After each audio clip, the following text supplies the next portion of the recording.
look up the, I forgot to start the recording. okay. So I'm going to start off, I'm going to share my screen and turn off my video because my camera's here and my screen to see is here. And so it's really distracting if you see the side of my head. So let me share my screen.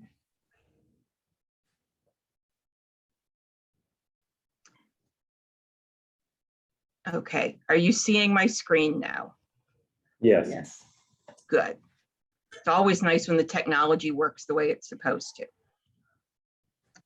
So the easiest way to look for an address is if this is stevemorse.org. And he's, I guess, well known in the computer world for computer stuff. But he's built this, and it looks like a really simple website, but it's got some tools that are great. And I'm going to scroll down past all the passenger lists. DJ, we're losing your voice. Okay, let me see. Is this better? Yeah. Yes. Just don't bend down too far. Yeah. So we're going to go down here to the Unified Census Enumeration District Finder. And we're going to click here. And what I'm going to do is I'm going to choose New York and Erie County and the city of Buffalo. Now look how many enumeration districts there are for the city of Buffalo. I don't want to read through all of those to find something. But if I want to see who was living in the house I grew up in 1950, I can put in the address. And notice we're down to 2 enumeration districts, which is already a lot easier. And then what I can do is go in, and this is the street that was on the other side of the block we lived on. And notice what happens here. We're down to 1. So instead of having to read hundreds, if not thousands of pages, we've got about 30 pages here. And what we can do, I'm going to do the National Archives viewer, and it's going to put us through. And here's that enumeration district. And it tells me it's 26 pages. It gives me this nice bit of what it's bounded by. We can click on the map and go in and see, and this is 632. So we can see here's 632. It's both sides of Fordham, and then one side each of Bedford and Chatham.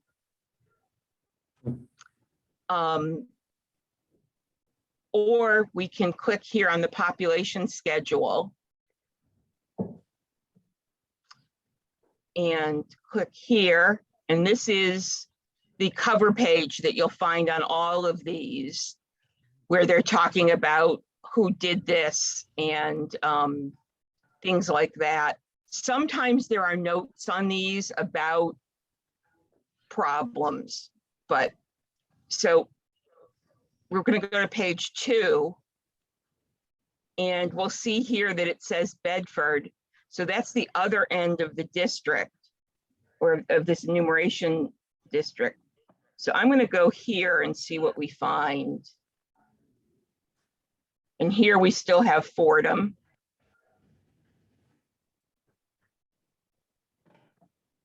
Okay, and here we are up to Chatham. And here's the house I grew up in, 125 Chatham. Notice that the people aren't at home and that it says sheet 75. Hold on to that for the moment. So this is interesting. When I grew up here in the early 1970s, this couple was still there. And they were, you know, so I have pictures of my brother and me as little kids trick-or-treating with Mr. and Mrs. Grabow. So it's nice to be able to see that. And as you can see, you get here the house number, and then this is the number of the dwelling units. And this is not the same because some of the houses on Fordham are 2-family houses. And so you would get an address with 2 different households. So that's, and then you get the typical things you'd get in the other censuses. You get age, male or female, race, married, where they were born, if they're working for themselves, keeping house, other things like that, and then the details of their occupation. So you have, someone who's a pharmacist, an engineer, this is actually he was a college professor, another pharmacist, an attorney, a social worker. Now, the other thing to notice here is these lines, and it varies on each page, which of these lines have the sampling, because they didn't want it to be the same one on each page. And so if we go for sample line 8, which is Mrs. Grabow, and we go down at the bottom, there are more details. Were they living in the same house a year earlier? Yes. Living on a farm a year earlier, living in the same county. If it was a different county, they filled this in. And then over here you get that her parents were born in Ohio and New York. She'd finished 2 years of college, answered 30 or over. So anyone over 30 wasn't asked about whether they had been in school since February 1st.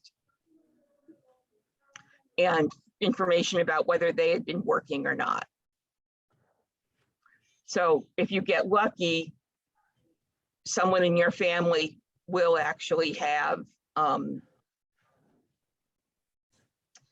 one of these extra lines.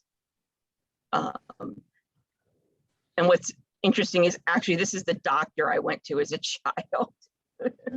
So, looking and seeing who's there, or was still there 20 years later. So now let's go back to our not at home sheet 75. And this is one of the things that confused people, because you see that the latest, the highest number page here is 26. What they did is they started with 70 or 71 for the not at homes. They did not, come back and insert people where they were. They just put the not at home. And then we go back here, let's go to page 23. And this is labeled page 75. And then we find, here we go, here's 125 Chatham. And then this is that household number that was back there. And you have, I can't even read that name, head of the household. He had been a liquor store owner before he retired. And then the family. And again, you do get here the lines, the sample line 18 down at the bottom. And no, these don't have it, but you will see if you have let's go back to an earlier one. Let's see if I can find one that has this. Sometimes here you will get the households continued on the next sheet, or you'll get notes about, someone refused to answer income questions or something like that. So that's how you do this if you have an address. The other thing you can do, I'm going to take away this, and we're going to go for New York again, in the city or county, Buffalo, Erie, and then I'm going to put in Jamieson.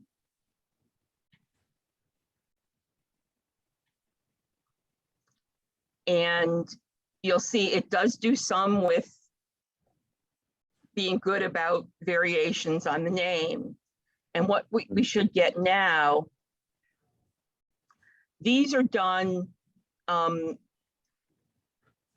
this is a huge experiment to deal with optical character recognition of handwritten stuff. And it's interesting, it has both been better than I expected and very annoying to deal with. But if we go down here,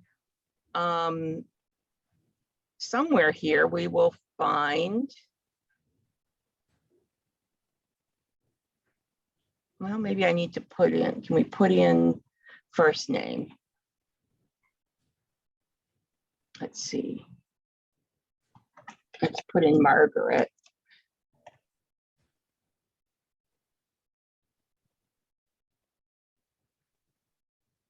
Oops. Oops, it's not, that didn't work. It's been a while since I've done this. You're supposed to put in first name. So anyhow, somewhere here, we get, there we go. And we can click here and it gives us this.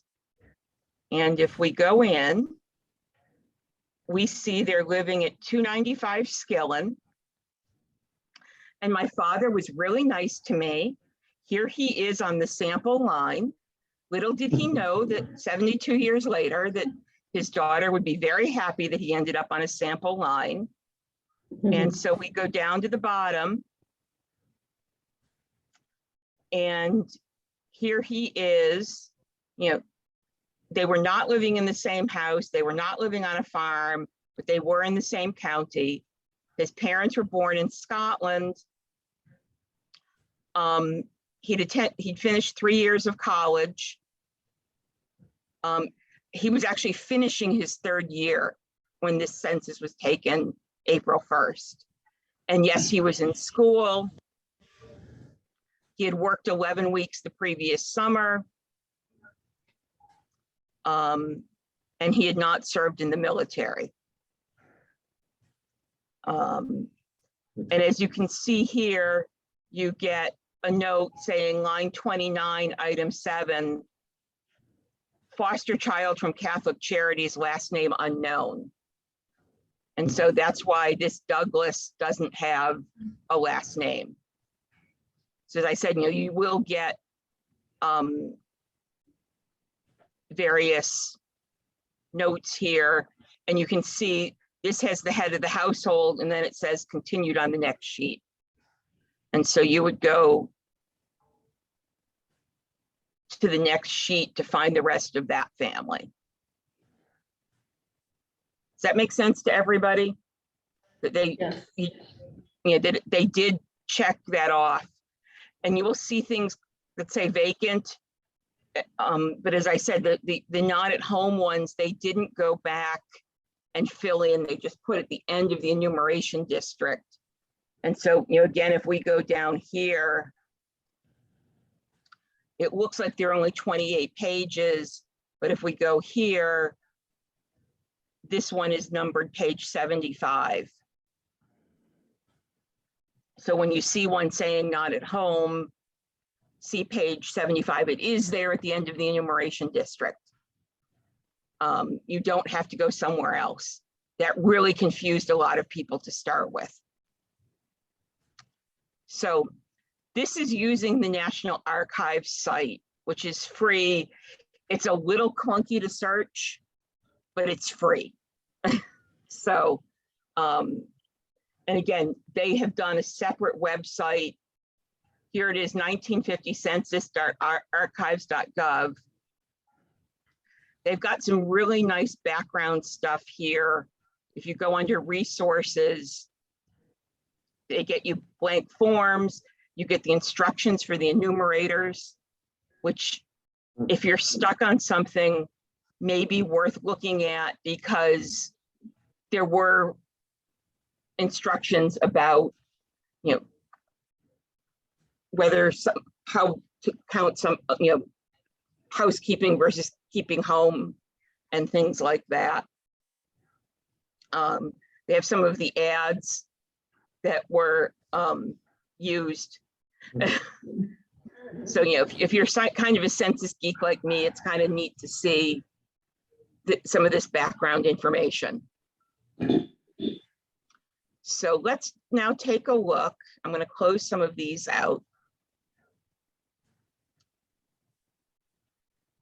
And I'm going to go to family search.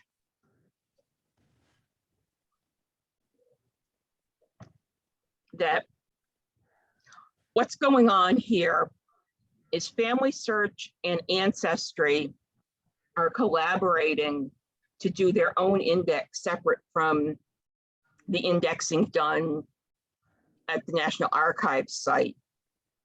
And so the 1950 census, as far as I know, is going to continue to be free at Ancestry, that you won't need a membership to see it. And so what they've got here, this is family search, and they're asking for people to help, to double check, and it's actually quite easy. And you can see a lot of it has been, a lot of states have been partly done. You look here, I'm signed in, I've done some. This is about 2 hours worth of work.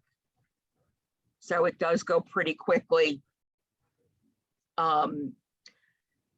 So if you're in an area where, you know, a lot of it's been done, let's put it that way.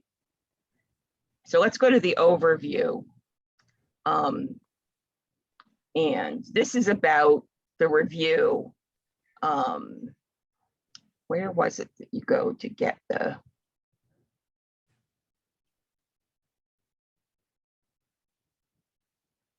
Oh, come on, where have they've moved it on me.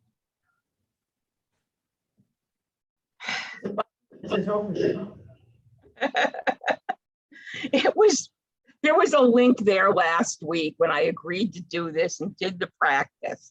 There was a link on that page. So let's see if I can find it. And if not, we'll just skip to Ancestry. Actually, let's just go to Ancestry at this point and I'll come back to that. They also have a district finder. I have found so far that the one at the National Archives site's a little better. But you can go in here. Sorry, the Steve Morse one is better. But this one, if you don't know an exact address, but you know about where someone lived. So, you know, let's say I sort of knew where my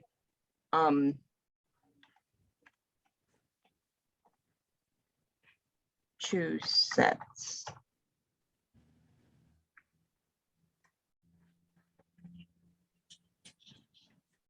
Because I know, I'm sure there are people, other people have this where, oh, come on, why are you not?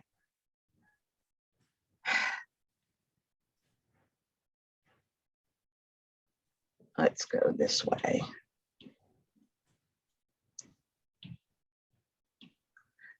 I could find my way to the house. There it is. Yeah. We've got it. Did you live near Rebecca Nurse? Sort of. No, this is where my mother grew up. And Yeah. where are we? Down here.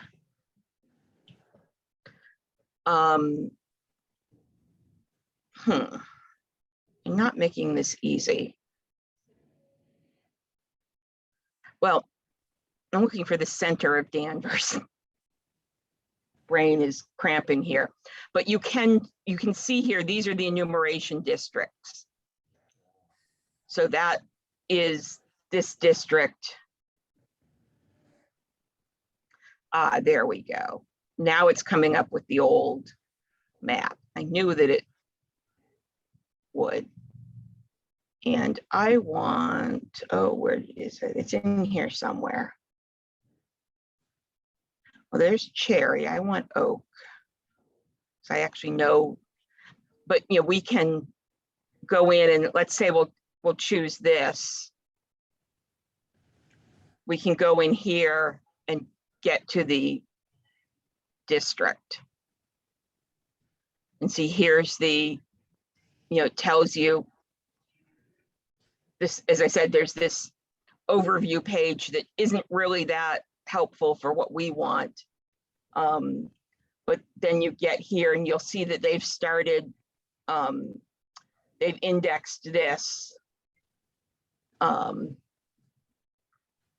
they've gotten to the point where they have when you click on somebody, you get the household highlighted that they didn't have a few weeks ago. So that's handy. But again, you can go to the census here. Come on, computer, you can do this. So we're going to search for my mother because I know that she's there and properly indexed, and they lived in Danvers.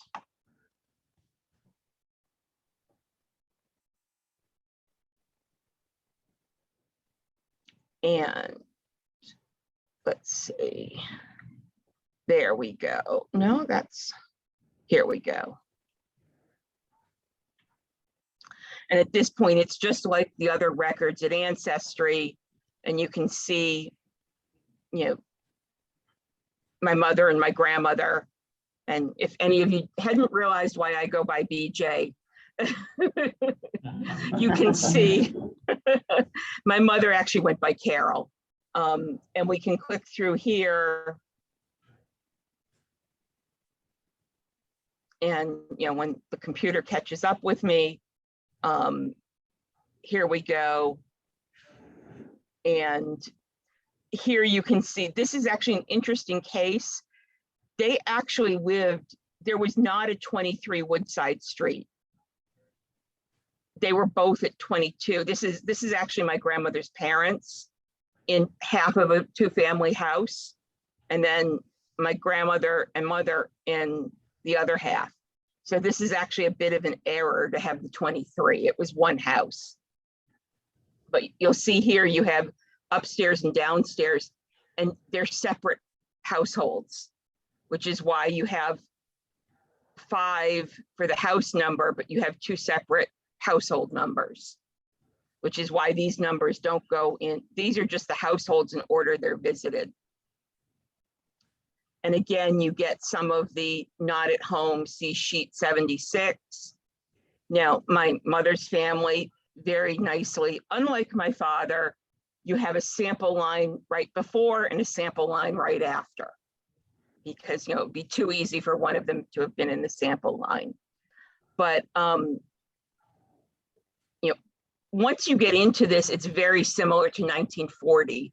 The one big difference is this putting households at the end of the enumeration district instead of in order. They decided it was more efficient to do it this way than to wait and put everything in the big book after they'd gotten everybody. So this was the last census where they sent enumerators around to everybody to start with. In 1960, they did what they're doing now of mailing things to people. And there were a few places in Ohio and Michigan where they actually did do the mailing first as a sample. And so you will actually get if you end up in one of those, you will actually get like the whole sheet that the family filled out and not this summary. So that's, I don't know if any of you will run into that, but just if you do, that's what was going on, is they were basically doing a trial run of the sending things out so that the next time around they did that instead of sending enumerators to start with. So let me just briefly show you here at Family Search. We'll just so you can see how this works in case one of you decides you want to help. There are two ways they're doing this. Reviewing the names is just checking that the optical character recognition read the name correctly. Reviewing families is a little more complicated. It's making sure that the households are right. But you can either start by putting in a name or choosing a state or territory. So let's go here to Maine.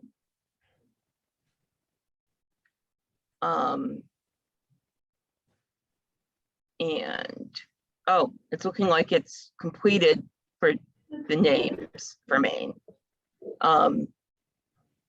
Let's see who's not complete. That will, Utah's fully done. So I guess there aren't many to do anymore. Maybe it,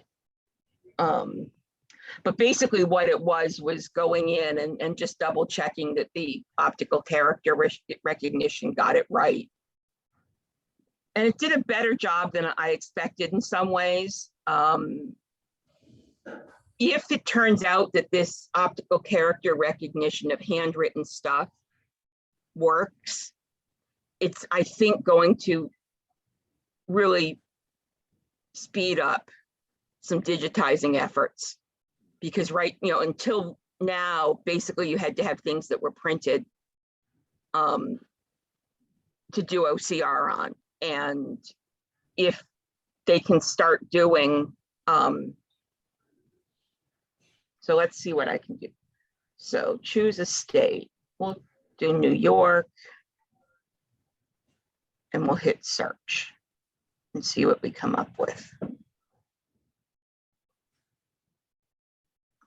That will tell you what towns and cities are complete.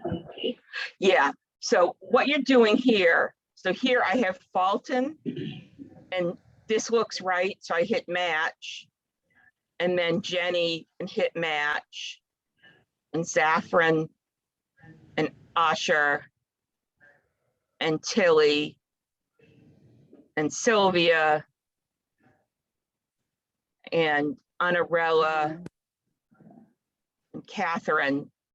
And then the doing families would be puts you in here to put that last name in, for example. That's what when you're reviewing families, you'll notice it's skipping these lines that mean it's Bart Anarella and Joan Anarella and Donald. And the reviewing families is going back and filling that in. Emmanuel E, Adele. I'm keeping going because I want to show you what happens. Okay, so hit 20. You can either continue or say maybe later. And I've just done 20 of them in New York. Which, so as I said, this bit here,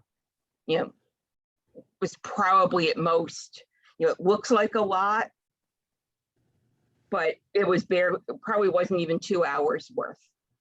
It was me sitting on a couple conference calls that I had to be on, but didn't have to pay complete serious attention to. So I just sat here and checked names as I was going. So if there's a rainy day coming up and you feel like contributing, that's how you do it. But if you have an address, that's often the fastest way still. The pace this is going at, I think it will be fully indexed by the end of the summer. because it is being crowdsourced this way. And as I said, Ancestry and Family Search are collaborating on this.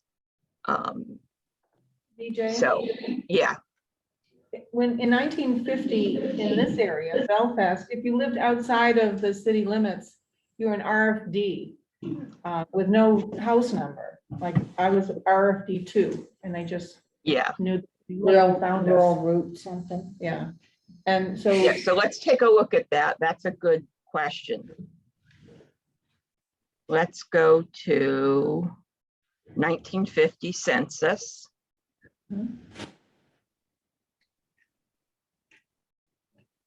And we'll go to explore maps. And we'll wait for my computer to catch up.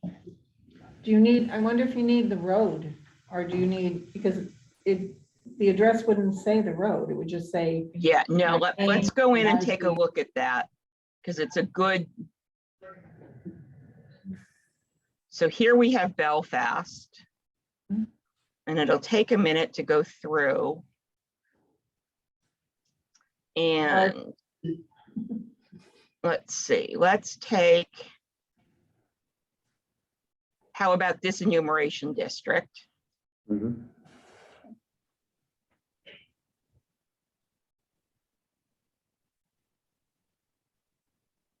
And we wait.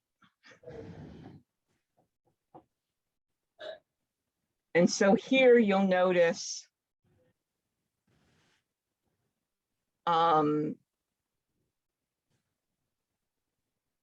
you've got some on Upper High Street. Let's go through to like page 15. See if we get out. Yeah, you'll see here in where the house number should be. It's just saying Poors Mill Road, and then they're numbering them in the order they went to. So they're not dealing with a house number. They're just telling you they went to this family and then this family. Yeah. So that's how they're handling no house numbers. So you just need I know all those people. Yeah. Does that stand for rural fire district? Rural, Rural, rural route. RFD is, I think, rural free delivery. real free Yeah, that's delivery. Oh, Post rural office. Post office. Okay. So you just need to know a street, a road name. Basically. And I think if you're in an area like that, I think you are going to be better off, as I said, going into one of the map ones. And doing the search that way, if you know where the road is. Unless it's all Yeah, in so there. for example, looking over near where I grew up,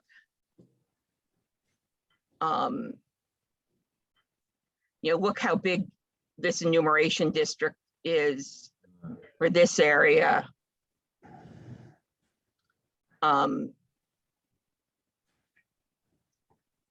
it's the same thing if we go here. Come on.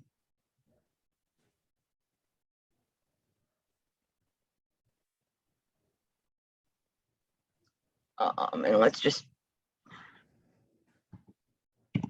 choose a page at random. And again, you're just getting the,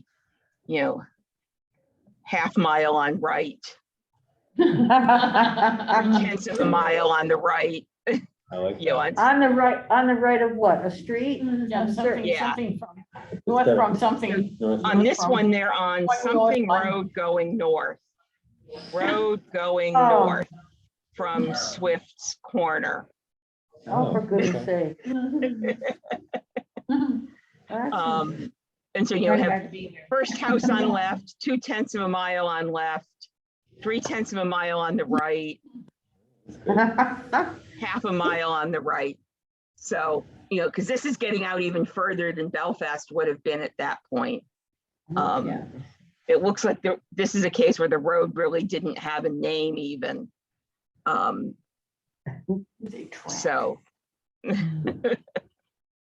so this gives you an idea of they got a little creative when they got outside of the cities and towns.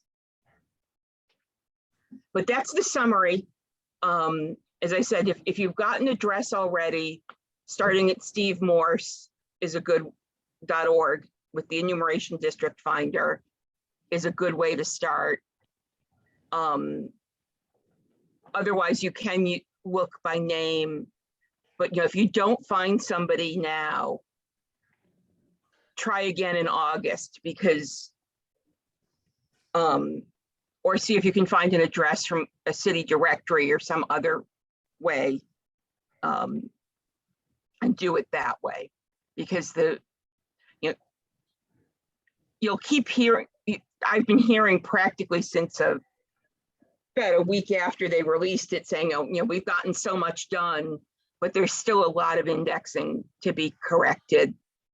And those things where they're saying 100% done, that's actually just checking the names. It isn't going into putting all of the households together. So if you look here, someone would have to go in and put the Austin in for all of these people still.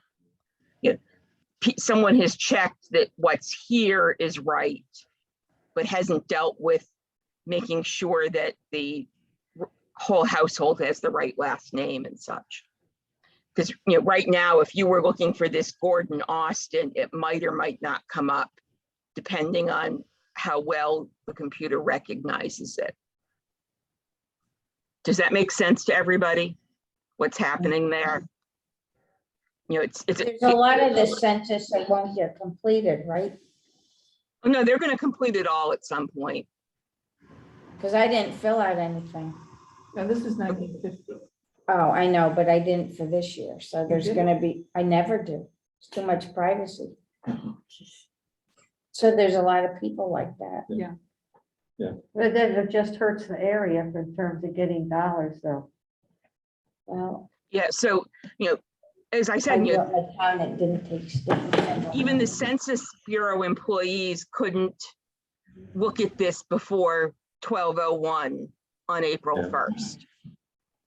There's the privacy is so strict that it's a 72-year privacy, that they can give the aggregate data, but they couldn't look up anything.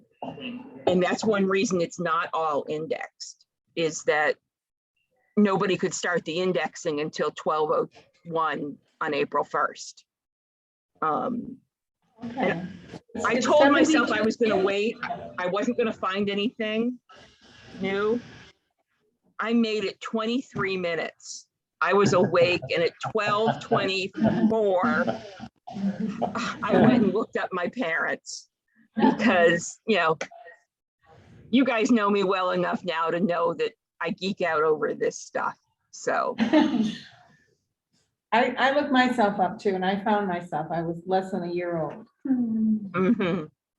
So that's, I'm in there too, and I'm one of the ones that they asked extra questions for. Oh, And I was really? 1 year old. Yeah. But that's one reason they did different lines on different pages, is they wanted to get as good a sampling as they could. And they figured that doing different lines would help randomize who got the extra questions. What did you answer? Wrong. Yeah. So any other questions? No, it's exciting. Yeah. What- I expect for most of us, this is not revealing a whole lot. But it's nice to have. Would you repeat again the Stephen Morris site? Is that the first thing you go to, or you're Yeah, recommending? that's, it? I'll pull that back up so that you can. Steve Morse has a bunch of he started this years and years ago when there wasn't quite as much, when there weren't such good finding aids. So it's stevemorse.org, and you scroll down to the US Census, And it's the Unified Census Enumeration District Finder. And you can actually use this for other years if you're having trouble finding somebody in other years, but you have an address, say from a letter. You can try this for other years as well. So let's do a sample just so you can see this again. We'll go to Maine. And let's see if we've got anything. Oh, nothing for Waldo County. So let's try Cumberland and Portland. And again, so let's take a look at, I don't know, how about Pitt Street? And that gets us down to 3.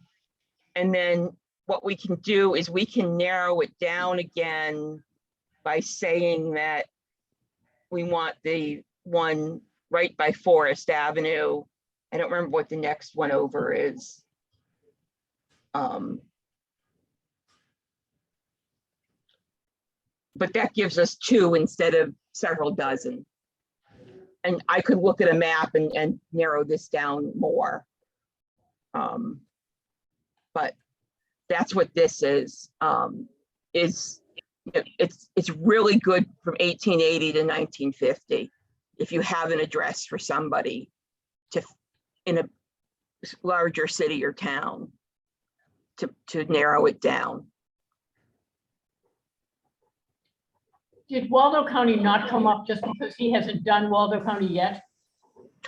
I think it's just because it's for the bigger, I think Okay. the assumption is most of the towns in Waldo County would have been one enumeration district anyway. Okay, I think Belfast is probably the only one that's more than one. And so, so like for Maine, if we go same thing to Oxford, for some reason he's done Rumford, but not say Norway or Paris. And I think that's probably because of dealing, Rumford has a bunch. I think I remember reading, and don't quote me on this, that he had some threshold, like 5 enumeration districts per municipality. And that's where they started doing it, with the idea that if it was under the 5 or 7 or whatever, you could look through them. Because, if we go for, let's say we do Massachusetts and we choose Suffolk County and Boston. I mean, look at this. Ooh. You would not want to have to read through all of that to find somebody. But, if we go back, we can go back to 1910 and do the same thing.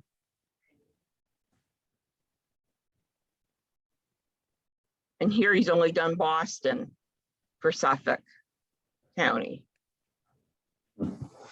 But it's a really handy tool. And he's got a bunch of other stuff, most of which I've not really used that much because I haven't dealt that much with passenger lists, because my family mostly came before passenger lists. But you can see he's got other stuff. But this is what I use it for, is the census tools.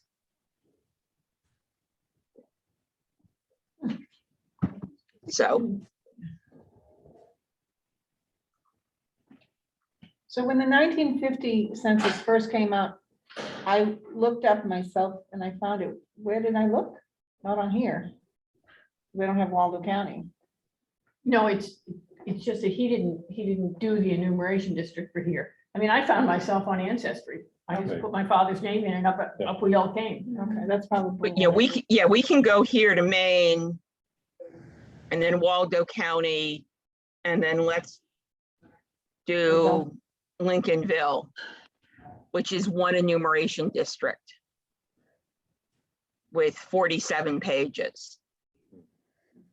Okay. So, with one enumeration district, there was no need to do the enumeration district finder, because if you live in Lincolnville in 1950, you're in this enumeration district. I see. Okay. Whereas if we go to Belfast, there are 6 enumeration districts.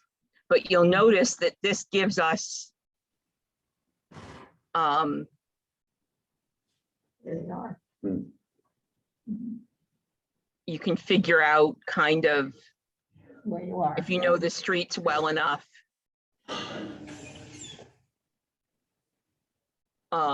Or you can go here and let's actually do this. Let's go out.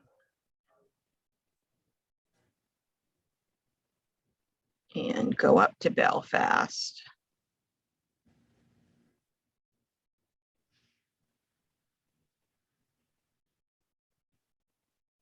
So North and west, if we click here, straight west. Yeah, I think so, pretty much. you Or know, was. Oh. this will get us downtown, downtown Belfast. And it does slow, these are big files in some cases. And, again, here we can go and, we've got Church Street.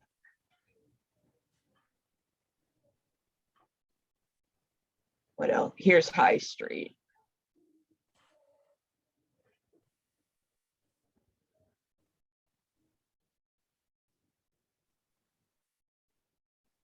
Read the names. That's all Littlefield. Not surprised. Yeah, and what I find interesting is in earlier censuses, you almost always have all of the same handwriting through an enumeration district. But notice that here on the second page, we've got this nice handwriting. Oh, yeah. And then we go to this, which isn't bad, but it's not that nice print on the first. So. All those people who can't read cursive are in trouble. Yeah. So, you can drill down this way as well, which is nice.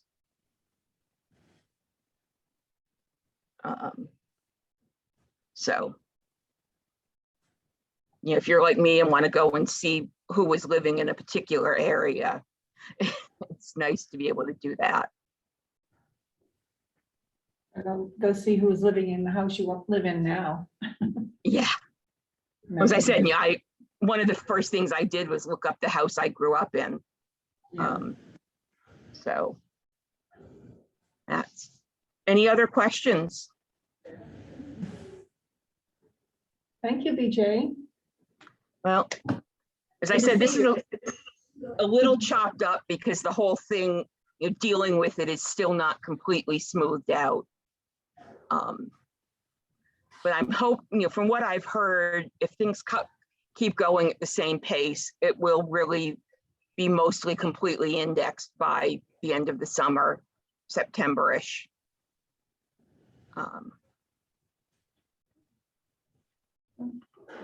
So, well, thanks for inviting me to talk. Yes, thank you. And enjoy the cheesecake. I'm sorry I'm not there. Is that what that is? Yeah. Yes. So BJ, Yeah, any word on when you might schedule your genealogy day? no, Okay. life has been a little chaotic here. I don't know if you heard the news, but Jamie Ritter's leaving.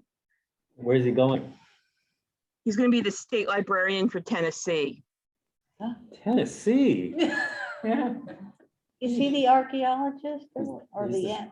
The state librarian. State librarian. Oh. Oh, Did you work with him? yeah. So we're going to miss him.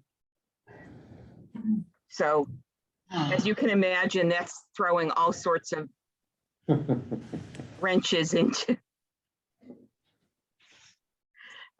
our plans. So So who's going to be acting? Not really anybody that I've heard. I don't know exactly. I don't think anyone's made decisions like that yet. Because Janet McKinney's also retiring. So we'll be down to half, there's sort of 4 people who are the upper management here, and we'll have 2 of them left. Wow. And at the next tier down, 2 of the 3 people are also new. So, and the people they've hired are really good, but they've only been here since, well, one of them's been here since March and one since December. So Huh. they're still learning their jobs. There may be a promotion for you. I am not management. I have my dream job, not going anywhere.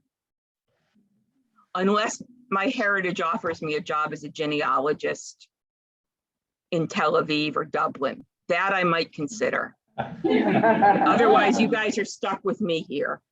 That would be fun. So, Well, thank you, DJ. Thank you again. yeah, well, anytime you need someone to step in, you know me. I'll talk genealogy to anybody who will listen. Okay, thank you. Thanks. Take care. Bye. Good to see Bye. you.